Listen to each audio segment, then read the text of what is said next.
నమస్తే, welcome to our channel. మనతో పాటుగా స్టూడియోలో ప్రముఖ ఆర్థిక, రాజకీయ, సామాజిక విశ్లేషకులు డాక్టర్ శ్యామ్ ప్రసాద్ గారు ఉన్నారు.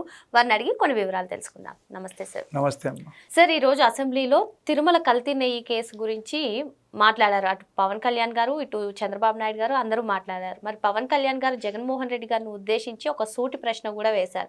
ఈ కేసులో ఎవరైతే నిందితులుగా ఉన్నారో వాళ్ళని ఎందుకు వెనకేసుకుని వస్తున్నారంటూ పవన్ కళ్యాణ్ గారు స్పందించిన తీరు కానివ్వండి, హిందువుల మనోభావాలు దెబ్బతీసేలా ఉన్నాయని, హిందువుల పైన కాబట్టే ఈ విధంగా టార్గెట్ చేశారు, ఈ విధంగా వేరొకరి పైన అంటే అటు క్రిస్టియన్ కానివ్వండి, లేదు అంటే ముస్లింల పైన జరిగేదా అంటూ ఆయన సభ సాక్షిగా ప్రశ్నిస్తూ ఉన్నారు. అసలు ఈ విధానాన్ని, ఈ పరిణామాన్ని ఏ విధంగా చూడాలంటారు?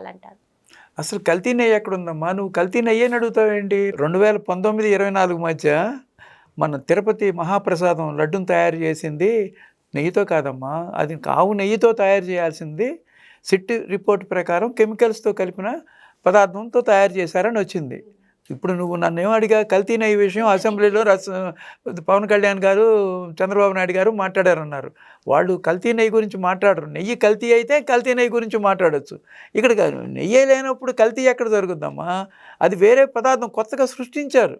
పామాయిల్ కర్నల్తో acetic acid, lactic acid, monoglycerides, lactic acid animal fat నుంచి వస్తాయని చంద్రబాబు నాయుడు గారు ఇప్పుడు అసెంబ్లీలో చెప్పారు. పవన్ కళ్యాణ్ గారు కూడా చెప్పారు, ఇది యానిమల్ ఫ్యాట్ ఉంది, యానిమల్ ఫ్యాట్తో తయారు చేసిన నెయ్యి అని. ఇవాళ సాక్షాత్తు ఇవాళ చెప్పారు, 24 ఫిబ్రవరి 2026న. ఇద్దరు వీళ్ళ మనోభావాలు ఎట్లా ఉన్నాయంటే, ఇప్పుడు హిందువుల మనోభావాలు ఎంత చల్లాచెదురైపోయినాయి అంటే, 2024లో ఈ విషయం తేలింది, ఇది లడ్డూలో కల్తీ ఉందని. అప్పుడు సిట్ వేశారు స్టేట్ గవర్నమెంట్. ఆ సిట్ను ఒప్పుకోవాలి వైఎస్ఆర్సీపీ పాత చైర్మన్ సుబ్బారెడ్డి గారు. ఒప్పుకోక సుప్రీంకోర్టుకి వెళ్ళాడు. సుప్రీంకోర్టు వాళ్ళు సిట్ వేశారు. వాళ్ళ ఇష్ట ప్రకారం వేసిన సిట్ వాళ్ళే నెయ్యిలో కల్తీ అన్నావు కదా, ఆ నెయ్యిలో కల్తీ కాదు, లడ్డులో వేరే పదార్థంతో తయారు చేశారు, కెమికల్స్తో కూడిన పామాయిల్ ఇవన్నీ కలిపి అని రిపోర్ట్ ఇచ్చారు. ఆ రిపోర్ట్ ఇచ్చిన తర్వాత దోషులుగా నిలబడ్డారు ప్రపంచంలో. ఏది వైఎస్ఆర్సీపీ పార్టీ నియమించిన బోర్డు, టీటీడీ బోర్డు, సుబ్బారెడ్డి, కరుణాకర్ రెడ్డి, ధర్మారెడ్డి, చెవిరెడ్డి, ఆ బోర్డు ప్లస్ అక్కడ ఆఫీసర్స్, వీళ్ళందరూ వాళ్ళని 36 మందిని దాంట్లో ఛార్జ్ షీట్లో కూడా పెట్టారనమాట. ఆ ఛార్జ్ షీటు క్లియర్గా ఉంది. అంత క్లియర్గా ఉన్న ఛార్జ్ షీట్ ఉంటే వాళ్ళు ఎందుకు వాళ్ళని వెనకేసుకొస్తున్నారు జగన్మోహన్ రెడ్డి గారు? అవసరం ఏముంది అసలు? వాళ్ళు తప్పు చేశారు కదా, తప్పు చేసిన వాళ్ళు శిక్షించండి అనొచ్చు కదా. ఆయనకేం పని తప్పు చేసిన వాళ్ళని వెనకేసుకు రావడానికి? అది ఒక తప్పు. అది వెనకేసుకొచ్చి ఒక ఊబిలో కూరుకుపోయాడు, ఒక అడుగు కూరుకుపోయాడు. రెండోసారి ఏం చేశారు? చంద్రబాబు నాయుడు గారు, పవన్ కళ్యాణ్ గారు యానిమల్ ఫ్యాట్ ఉందని మనోభావాలు దెబ్బతీశారు, వాళ్ళిద్దరూ రాజీనామా చేయాలి, వాళ్ళిద్దరు క్షమాపణ చెప్పాలి, హిందువుల మనోభావాలతో ఆడుకో అన్నారు. దాంట్లో క్లియర్గా బేస్ లేకుండా చంద్రబాబు నాయుడు గారు, పవన్ కళ్యాణ్ గారు చెప్పరు. ఎన్డీపీ రిపోర్ట్లో క్లియర్గా ఛాన్సెస్ ఆఫ్ యానిమల్ ఫ్యాట్ ఉంటుంది అని దాని ఇంకా చెప్పారు. అదే మెన్షన్ చేశారు. వీళ్ళని సొంతంగా క్రియేట్ చేసింది కాదు, అది ఈ సిట్ రిపోర్ట్లో కూడా ఎన్డీపీ రిపోర్ట్ ఉంది. వాళ్ళు ఎన్డీఆర్ఐ రిపోర్ట్ తీసుకుంటున్నారు. ఎన్డీఆర్ఐ వాళ్ళకేమో మాకు ఆ కెపాసిటీ లేదు, 10% కి తక్కువ వాళ్ళు చెప్తున్నారు. అందుకని ఇప్పుడు అక్కడ ఇంకోసారి కూరుకుపోయాడు. ఫస్ట్ సారి ఎప్పుడు కూరుకుపోయాడు? సిట్టు చెప్పిన వాళ్ళని వెనకేసుకొస్తా, సిట్టు చెప్పిన 36 మందిని ఉన్నారు కదా, వాళ్ళని వెనకేసుకొస్తామంటే భూమిలో దిగిపోయినట్టే కదా. వాళ్ళు సిట్ రిపోర్ట్ కరెక్ట్గా ఇచ్చింది కదా, ఛార్జ్ షీట్లో క్లియర్గా ఇది కెమికల్స్తో కూడిన పదార్థము, ఘీ కాదు అని క్లియర్గా చెప్పింది. ఒక లీటర్ పాలు కూడా వాళ్ళు ఏదైనా క్లియర్గా చెప్పేశారు. అటువంటిప్పుడు వాళ్ళని వెనకేసుకొస్తాం అనేది ఒక అడుగు ఊబిలోకి ఉరిగిపోయాడు. రెండోది, చంద్రబాబు నాయుడు గారిని, పవన్ కళ్యాణ్ గారిని క్షమాపణ చెప్పమంటాం, రెండో అడుగు కూరిపోయాడు. అర్థమైందా? 2 అడుగులు కూరిపోయాడు. మూడో అడుగు ఎక్కడ ఇంకా బాగా 3 కాదు 5-6 అడుగులు కూరిపోయిన సందర్భం ఏంటంటే, చంద్రబాబు నాయుడు గారి మీద ఎట్లా కొట్ట మట్టిపోయాలని హెరిటేజ్ మీద భారం వేశారు. హెరిటేజ్ వాళ్ళు ఘీ సప్లై చేస్తున్నారు టీటీడీకి త్రూ ఇందాపూర్ డైరీ అని ఒకటి, దాంతో 4 అడుగులు కూరిపోయారు. హెరిటేజ్ వాళ్ళు కోర్టుకు వేశారు, ఢిల్లీ హైకోర్టు అత్యంతలు వేసి ఆ వీడియోస్ అన్నీ ఒక్క రోజులో తీసేసేయండి, ఆ కథనాలన్నీ మానేసేయండి, 100 కోట్లకి దావాయి, 100 కోట్లు రిఫర్మేషన్ వేశారు వాళ్ళు. దెబ్బకి ఇందాపూర్ డైరీ ఇష్యూ ఆగిపోయింది. వాళ్ళు అనేది ఏంటంటే ఈ హెరిటేజ్ త్రూ ఇందాపూర్ టెండర్ వేశారని. That is a very big dairy Indapur. దాని నుంచి వాళ్ళు సమ్ ప్రోడక్ట్స్ తీసుకుంటున్నారు, cheese, paneer, milk powder, milk ఇవన్నీ తెచ్చుకుంటున్నారు. అది కో ప్యాకేజింగ్ యూనిట్. అట్లా చాలా ఉన్నాయి. అట్లాగే ఇంకొకసారిగా తప్పేశారు, భోలే బాబాతో లింకులు ఉన్నాయి అని చెప్పి ఇంకోసారి వేశారు. అదేమైంది, 2 భోలే బాబాలు ఉన్నాయి. ఈ స్కామ్లో ఉన్న భోలే బాబాకి హెరిటేజ్కి సంబంధం లేదు. అక్కడ మళ్ళీ ఇంకొక 5-6 అడుగులు దిగిపోయారు. ఇప్పుడు ఎన్ని అడుగులు దిగిపోయారు? 10 అడుగులు దిగారు. నేను చెప్పింది 1 అడుగు ఫస్ట్ ఏమో ఎందుకు సపోర్ట్ చేసావు, ఎందుకు నువ్వు దోషుల్ని సపోర్ట్ చేయాల్సి వచ్చింది? ఛార్జ్ షీట్లో ఉన్న వాళ్ళని ఉన్నట్టుగా వాళ్ళని శిక్షించండి అంటే పని అయిపోయేది కదా, ఎందుకు ఎదురు డాస్బీన్ చేసావు? అది ఒకటి. రెండోది, భక్తుల మనోభావాలు తినాలి, మీ ఇద్దరు క్షమాపణ చెప్పాలని చంద్రబాబు నాయుడు గారిని పవన్ కళ్యాణ్ గారిని అంటే రెండోది. మూడోది ఏం చెప్పాను, హెరిటేజ్ ఇందాపూర్ డైరీకి కనెక్షన్ ఉంది అని చెప్పావు. దానికేమో కోర్టులో ముట్టికాయలు పడి మొత్తం సాక్షి మీద, కరుణాకర్ రెడ్డి మీద, జగన్మోహన్ రెడ్డి వీళ్ళందరికీ ముట్టికాయలు పడినాయి. 24 అవర్స్ లోపల మొత్తం డిలీట్ చేయమన్నారు. అది 3వ స్టెప్. ఇక్కడ 3 అడుగులు అయిపోయినాయా? ఇక్కడ 3 కాదు, 4-5 అడుగులు దిగావు. ఇక్కడ దగ్గర 6 అడుగులు దిగిపోయావు ఇక్కడ ఊబిలో. మళ్ళీ భోలే బాబా డైరీ అన్నావు, దాంట్లో ఇంకో 4 అడుగులు దిగావు. 4, 8, 10 అడుగులు దిగిపోయావు పూర్తిగా ఊబిలో. ఇక పూర్తిగా లోపలికి వెళ్ళిపోయావు. ఇంకా లోపలికి వెళ్ళిపోయిన తర్వాత నీకేం గతి లేక సుబ్రహ్మణ్య స్వామిని పట్టుకున్నావు. సుబ్రహ్మణ్య స్వామిని ఎందుకు పట్టుకున్నా? ఇవన్నీ క్లియర్గా రావటం కోసం, అడ్మినిస్ట్రేటివ్గా ఏం జరిగింది అసలు అనేది క్లియర్గా తెలుసుకోవడం కోసం ఏకసభ్య కమిషన్ వేశారు గవర్నమెంట్. ఆ ఏకసభ్య కమిషను వద్దు అని సుప్రీంకోర్టు సుబ్రహ్మణ్య స్వామి వెళ్ళాడు. ఇక్కడ ఆంధ్రాలో ఎవరు లేరా? వాళ్ళే డైరెక్ట్గా వెళ్ళవచ్చు కదా. ఆయన్ని ఎట్టగొట్ట బతినాడి పంపించారు.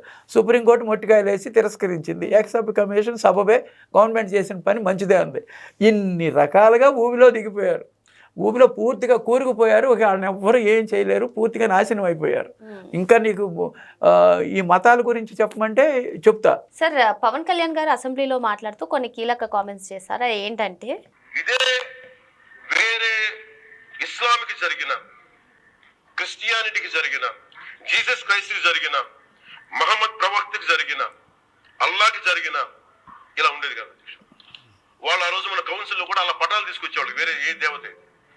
బికాజ్ ఇది హిందువులు కాబట్టి, వీళ్ళ కులాలతో ముక్కలుగా అయిపోయి ఉంటారు కాబట్టి, హిందువులు తమ మతాల్ని ఎడాపెడా వీళ్ళు జోకులు వేసుకోగలరు కాబట్టి దీనికి సీరియస్నెస్ లేదు అధ్యక్ష.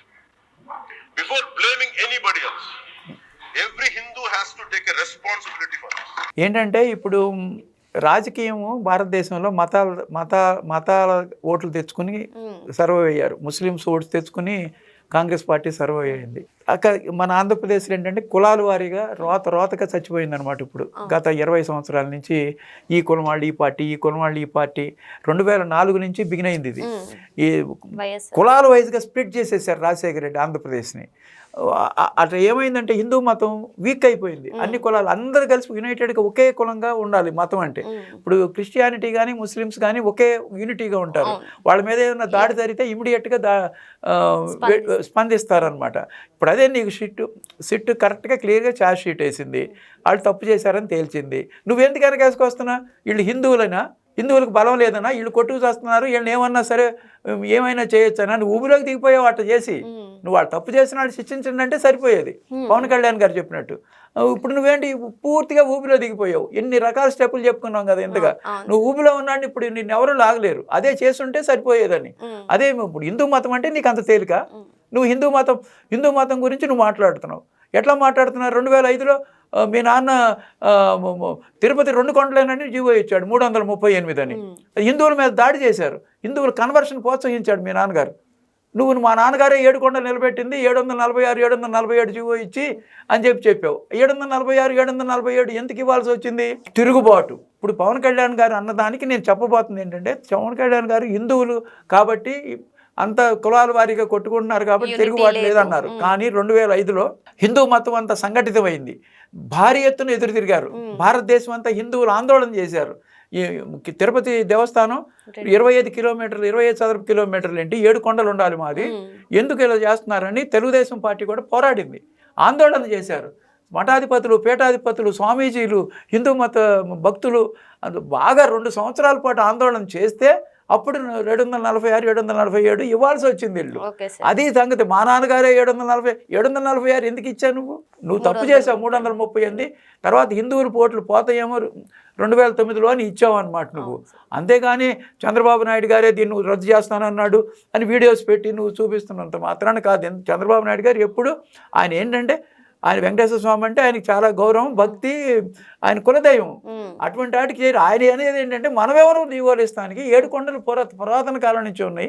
338 ఇవ్వడానికి నువ్వెవరు, 746 747 ఇవ్వడానికి నువ్వేంటి?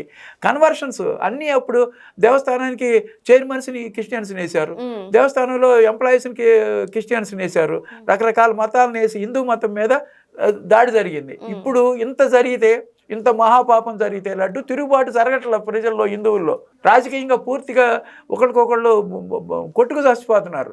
అందుకని ఇప్పుడు పవన్ కళ్యాణ్ గారు అసెంబ్లీలో ఆయన బాధ ఏంటంటే తిరుగుబాటు చేయాలి, హిందువులందరూ ఇంత మహాపాపం జరుగుతున్నప్పుడు. ఇంత క్రిస్టల్ క్లియర్గా సిట్ రిపోర్ట్ ఇచ్చింది, లడ్డూలో నెయ్యి లేకుండా లడ్డు తయారు చేశారు అని. కాబట్టి పవన్ కళ్యాణ్ గారు బాధ ఇందాక అసెంబ్లీలో అదనమాట. మరో అంశంతో మళ్ళీ కలుద్దాం. Thank you sir.